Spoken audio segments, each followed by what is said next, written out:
आप लोग पूछ रहे थे कि मैंने तुलसी जी की शादी पे क्या किया था। मैंने व्लॉग नहीं बनाया था, लेकिन हाँ, मैंने तुलसी जी को खूब लहंगा पहनाया था, दीपक जलाए थे, पूजा करी थी, रंगोली बनाई थी छत पे। शानू का ढंग देखो दीपक जलाने का क्या है, कितनी बड़ी कैंडल लेकर आया दीपक जलाने के लिए।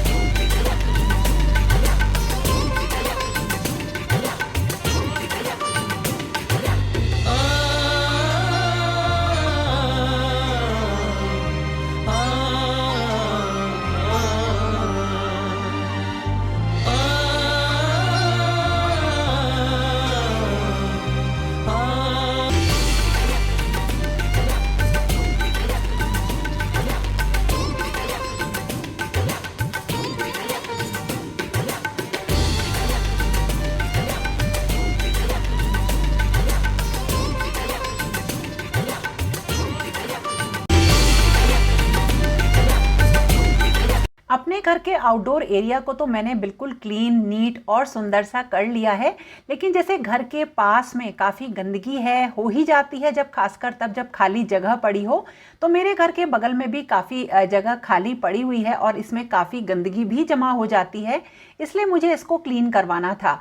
तो मैंने क्या किया, सबसे पहले एक क्यारी तो पहले ही बनवा ली थी। जैसे देखिए ये वाली, ये 15-20 दिन पहले मैंने बनवाई थी और इसमें मूली लगवा ली थी जो इसके साइड में, और थोड़ी सी सब्जियां इसमें उगा दी थी, जैसे मेथी हुआ, पालक हुआ, जो विंटर्स की सब्जियां होती हैं, और गेंदे के फूल भी जो हैं वो लगवा लिए तो बहुत सुंदर लगे। अब जो बाकी का एरिया था वो भी मैंने थोड़ा सा क्लीन किया और जो है इसमें गमलों में मिट्टी भरवा ली, ताकि जो नए कुछ पौधे विंटर्स के लेकर आई हूँ मैं, इनको मैं लगा सकूँ।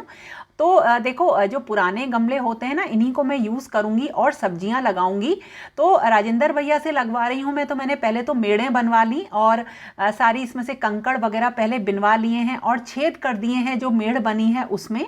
ऐसे ही बगल में लगा देता हूँ धनिया। धनिया के भी बीज होंगे जीरे सर, ये रहा। अब इन छेदों में बीज डाल के साइड में गाजर हुआ, मूली हुआ, धनिया, ये लग जाएगा। इस तरह से आप जो हैं लगा सकते हैं गमलों में भी। और अगर आपके घर के आसपास का कुछ भी एरिया अगर गंदा है तो उसे थोड़ा सा क्लीन करिए, वहाँ पे गमले रख लीजिए, पौधे उगा लीजिए नए नए।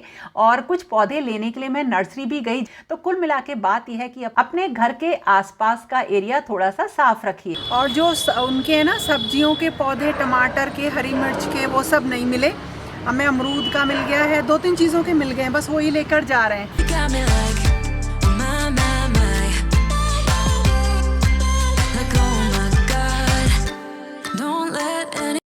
आज फेस वॉश के लिए मैं यूज कर रही हूँ वाव स्किन साइंस का विटामिन सी फेस वॉश। ये वाव स्किन साइंस का पहला पेपर ट्यूब फेस वॉश है। एक छोटी सी शुरुआत प्लास्टिक रिडक्शन और ग्रीनर फ्यूचर के लिए वाव स्किन साइंस की तरफ से। इसकी पेपर ट्यूब पैकेजिंग की वजह से इसमें अप्रोक्सीमेटली 45% कम प्लास्टिक यूज हुआ है। इसमें यूज किया गया paper FSC forest stewardship council approved है। इसका लुक भी काफी अर्थी है। ये फेस वॉश हेल्प करता है स्किन से डर्ट और पॉल्यूटेंट्स क्लियर करने में। इस फेस वॉश में पावरफुल एंटीऑक्सीडेंट्स और मेलानिन ब्लॉकर्स हैं जो एक्सेस मेलानिन को कंट्रोल रखता है और स्किन रेडियंस बूस्ट करने में हेल्प करता है।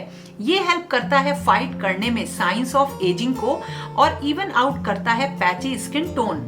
इस फेस वॉश के मेन इंग्रेडिएंट्स हैं active vitamin C, lemon and orange essential oil, mulberry and liquorice. ये फेस वॉश स्किन को एक क्लीन, ब्राइट और रेडिएंट ग्लो देने में मदद करता है। प्रोडक्ट का लिंक आपको डिस्क्रिप्शन बॉक्स में मिल जाएगा और आप यूज कर सकते हैं मेरा कूपन कोड भूमि20, जिससे कि आपको मिलेगा 20% डिस्काउंट इनकी वेबसाइट पर। सो चूज रिस्पॉन्सिबली, बी वाव नेचुरली। किचन में मेरा वाइट स्टोन लगा हुआ है, जिसमें अगर सामान काफ़ी दिनों तक रखा रहे तो गंदे निशान पड़ जाते हैं। एक टैप क्लीनर आता है ब्लू ऑक्सी का, उसी से मैं इसको साफ़ कर लेती हूँ, बिल्कुल चमचमा जाता है। और ऐसे ही मैं अपने जो क्वार्ट्ज का सिंक है उसको भी मैं इसी से साफ़ करती हूँ। और फेस्टिवल्स के बाद किचन काफ़ी जो है फैल जाती है, थोड़ी जगह गंदी भी हो जाती है, इसीलिए आज कर रही हूँ किचन की डीप क्लीनिंग। देखिए बिल्कुल चमचमा गई ये जगह, और उसके बाद शुरू हुई सफाई। तो जितने भी मेरी चीज़ें थी ना उनको मैं वॉश करती जाऊंगी और रखती जाऊंगी। और इसके साथ साथ कुछ पुरानी चीज़ें हैं, जैसे देखिए ये एक छोटी जो है प्लेटफॉर्म पे रखने वाली रैक है, इसमें जंग लग गई है। और ये मेरी एक और बड़ी अनियन और पोटैटो रखने की एक बहुत पुरानी जो है रैक है। ये स्टील की बनी हुई है। एक्चुअली इसमें मैंने स्प्रे पेंट कर दिया था 2 साल पहले। अच्छी चल जाती है, विंटर्स में इसकी बहुत ज़रूरत पड़ती है क्योंकि सब्जियां अब बाहर रखनी है, फ्रिज में नहीं रखनी है। तो इसे स्प्रे पेंट से या ऑयल पेंट से पेंट कर सकते हैं। ये ऑयल पेंट है जिससे मैंने मिट्टी के बर्तन पे पेंट किया था, आपने वीडियो देखा था, वही बचा हुआ है। और इसी ऑयल पेंट से मैं इसको पेंट कर दूंगी और ये शाम तक सूख भी जाएगा। और फिर देखते हैं, आगे बढ़ते हैं। अब जो नेक्स्ट प्रोजेक्ट आया वो आया स्प्रे पेंट से पेंट करने का, क्योंकि ऑयल पेंट से तो पेंट नहीं करना था। बहुत ही आसान सा काम है, 10-15 मिनट में सूख जाता है और उसके बाद रेडी हो जाती है चीज़ यूज़ करने के लिए। तो मैंने छोटी वाली रैक पे जो है स्प्रे पेंट कर दिया येलो कलर का, और ये 15-20 मिनट में देखिए ड्राई भी हो गई और इसमें मैंने सामान भी रख दिया है। और अब आगे नेक्स्ट बढ़ते हैं अपनी किचन की क्रॉकरी वाली अलमीरा पर।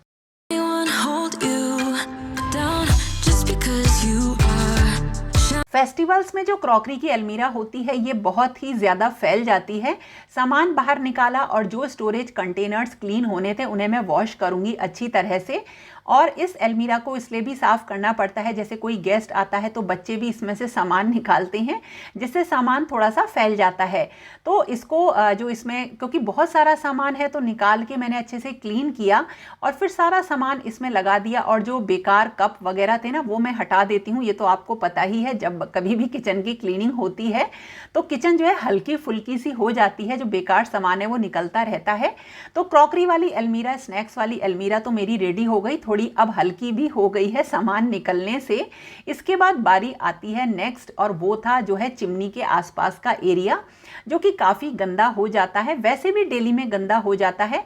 इसको जो है मैं क्लीन करती हूँ, जो भी बर्तन धोने का साबुन होता है उससे अच्छी तरीके से स्टील के जूने से रगड़ के साफ़ कर देती हूँ। और बिल्कुल इसी तरीके से साफ़ करती हूँ चिमनी को सोप से साफ़ करती हूँ। और वैसे तो मेरे पास और भी मेथड है, लेकिन जो चिमनी की जाली होती है वो अभी मैंने कुछ दिनों पहले क्लीन करी है, तो उसे क्लीन करने की ज़रूरत नहीं है।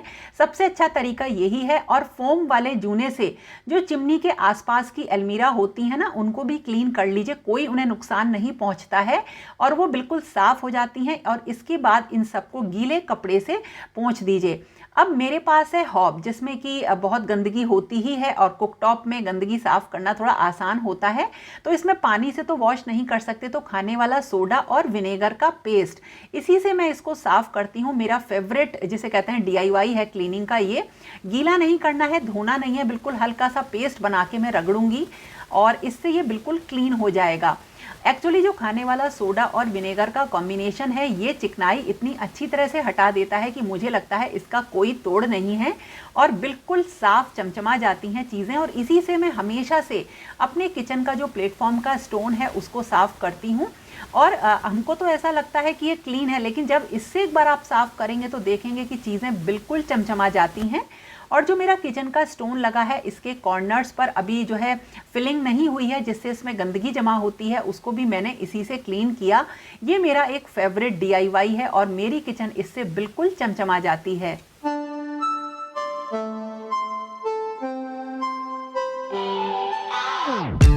Thinking about the way that you know me, no one ever cared like you care for me.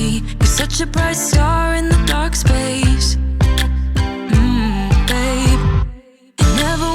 अब बारी आई किचन की जो क्लोजेट हैं, अलमीरा हैं, ड्रॉर्स हैं, उनको क्लीन करने की।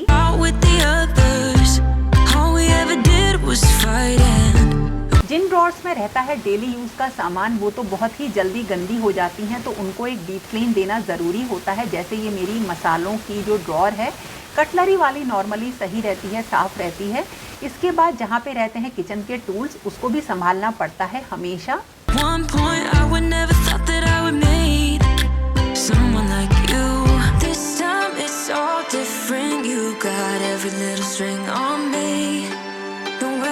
और इसी में रहते हैं मेरे किचन के नैपकिन्स वगैरह। इनको तो मैं हमेशा धोती रहती हूँ, वॉश करती रहती हूँ, लेकिन जल्दी जल्दी निकालती हूँ तो कभी कभी इनकी तह बिगड़ जाती है।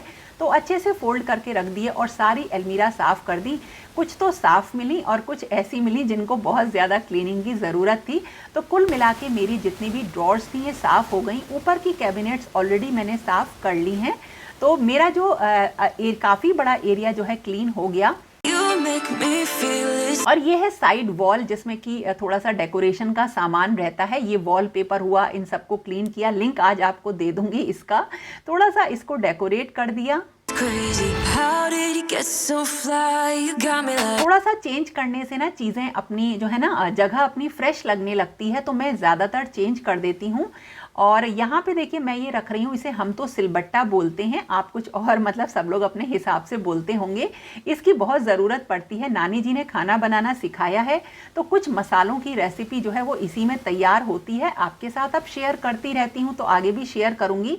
ये मैंने अमेज़ॉन से लिया था और कुछ खास चटनी भी मैं इसमें बनाती हूँ और ये मेरे काफ़ी काम की चीज़ है और ये अच्छा भी निकला, काफ़ी यूज़फुल चीज़ है। मेरी किचन में तो ये बहुत यूज़ होता है।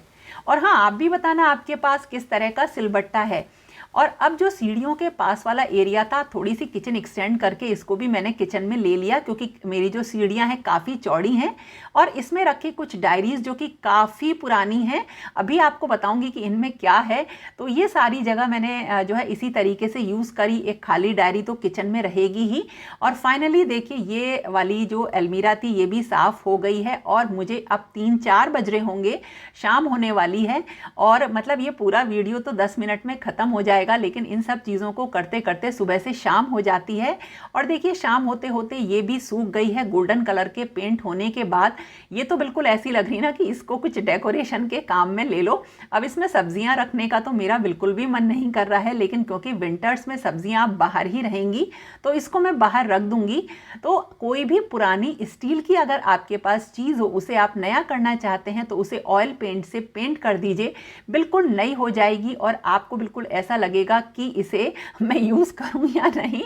तो मेरी पूरी किचन जो है क्लीन हो गई, साफ हो गई, चमचमा गई, बिल्कुल बढ़िया तरीके से।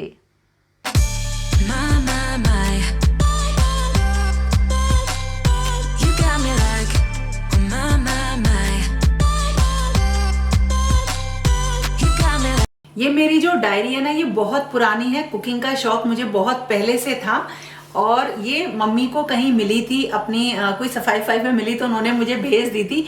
और ये काफ़ी पुरानी है। और देखो पहले मैं क्या करती थी, एक साइड जो भी मैगजीन वगैरह में निकलती थी ना रेसिपी, उन्हें पेस्ट कर दिया करती थी और कुछ जो भी उससे रिलेटेड हिंट्स हुआ करते थे वो दूसरे पेज पे लिखती थी।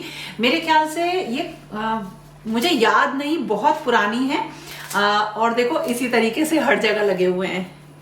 और ये इसमें एक दो नहीं है, बहुत सारी मैंने रेसिपीज लिख रखी हैं। और जो मैं काफ़ी छोटी थी, मुझे याद नहीं, शायद मैं बस स्कूल जाना स्टार्ट ही किया था, तब भी मैं मम्मी से पूछा करती थी, मम्मी चटनी कैसे बनती है। बहुत सारी चीज़ें पूछती थी, मम्मी ये मूंगफली का क्या होता है, चटनी कैसे बनाते हैं, टमाटर की चटनी कैसे बनेगी। बहुत छोटी छोटी सी चीज़ें देखो इस तरह से मैंने देखो सब चिपका रखे हैं। और अब तो ये पेज ऐसा हो चुका है कि इसे ज़्यादा तेज़ी से अगर खोलेंगे ना तो कहीं फट ना जाए। और ये मैंने लिख रखी है इसमें रेसिपी, पता नहीं किस चीज़ की, सोया इडली की। खूब बनाती थी मैं, बहुत नई नई चीज़ें। और देखो बहुत सारी चीज़ें इसमें लिखी हुई हैं। ये लिखी हुई है दम की अरवी की सब्जी है। और ये देखो इधर कुछ लिखे हुए हैं हिंट, जो कि मैं लिखती थी, किसी मैगजीन्स में निकलते थे ना तो मैं नोट डाउन कर लिया करती थी। हमेशा गर्मी की छुट्टियों में ऐसा ही होता था कि जो मैगजीन्स वगैरह मम्मी मंगाया करती थी अपने लिए, उनमें जो भी हिंट वगैरह रहते थे, जैसे वुमेन्स एरा आती थी, गृह शोभा, मनोरमा, वामा आती थी मम्मी के पास, फेमिना मम्मी मंगाती थी। तो ये सारी जितनी भी मैगजीन्स थी उन सब में से मैं नोट करके ऐसी डायरीज लिख लिया करती थी। तो एक तो ये है और एक बहुत ही पुरानी है, बहुत पुरानी, मतलब वो देखो ये है, मेरा नाम भी देखो लिखा हुआ है इसमें। और पहले जो है, अब तो मलिक हो गई हूँ मैं शादी के बाद, शादी से पहले हम राठी लगाते थे तो वही लिखा हुआ है इसमें। और इसमें भी बहुत सारी रेसिपी, और इसकी हालत तो बिल्कुल खराब हो रखी है।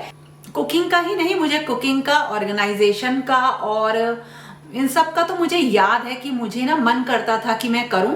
और पढ़ाई मतलब डैडी बोला करते थे पढ़ने का टाइम है, तुम लोग पढ़ा करो, अपनी पढ़ाई पे फोकस किया करो। तो मैं पढ़ाई पे बहुत ज़्यादा ध्यान देती थी और मुझे ना तब गुस्सा भी बहुत ज़्यादा आया करता था। तो डैडी कहते थे कोई बात नहीं है, पढ़ने में तेज है ना, इसकी वजह से जो है ना इसका जो गुस्से वाली इसके अंदर बुराई है वो थोड़ी दब जाती है। तो पढ़ाई अपनी लाइफ में एक एजुकेशन जो है ये ज़रूरी है, बहुत ज़्यादा ज़रूरी है। और अब तो हम अगर ऐसा नहीं है कि शादी हो जाए तो उसके बाद हमें ये सारी चीज़ें हम नहीं कर सकते हैं, ऐसा नहीं है। आप सब लोग तो जानते हो कि मेरी सारी ही एजुकेशन बढ़िया एजुकेशन जो मेरी हुई ग्रेजुएशन के बाद, वो सारी मेरी शादी के बाद हुई हैं। तो कुछ आवाज़ आ रही है। तो ऐसा नहीं है, अगर आप लोगों ने भी अगर कुछ करने का मन है तो कोई भी टाइम अभी गया नहीं है, करिए, आगे बढ़िए, क्योंकि वक्त दोबारा लौट कर नहीं आता और अपने सपने पूरे करने का भी ना एक ही समय होता है। और आजकल तो बहुत सारी चीज़ें हैं जिनसे आप जो है अपने सपने पूरे कर सकते हो। तो मेरी किचन की आज ना पूरी सफाई हो गई, बहुत अच्छी तरीके से डीप क्लीनिंग हो गई है, त्योहार के बाद बिल्कुल चमचमा रही है, बहुत अच्छी लग रही है। तो दोस्तों ये था मेरा आज का वीडियो। पसंद आए ना तो एक लाइक ज़रूर करना। और देखो आप लोग कहते हो कि आप मत बोला करो, लेकिन हाँ, पसंद अगर कोई भी चीज़ आती है तो एक मोटिवेशन चाहिए होता है मुझको भी, तो उसके लिए मुझे लाइक की ज़रूरत तो होती है ना। तो पसंद आए तो लाइक ज़रूर करना और शेयर करना, कमेंट करके बताना कोई अपनी बातें और कुछ मेरी बातें। तो फिर मिलेंगे दोस्तों एक नए और इंटरेस्टिंग वीडियो के साथ। तब तक के लिए okay friends, thank you and bye bye. There's no other than you now.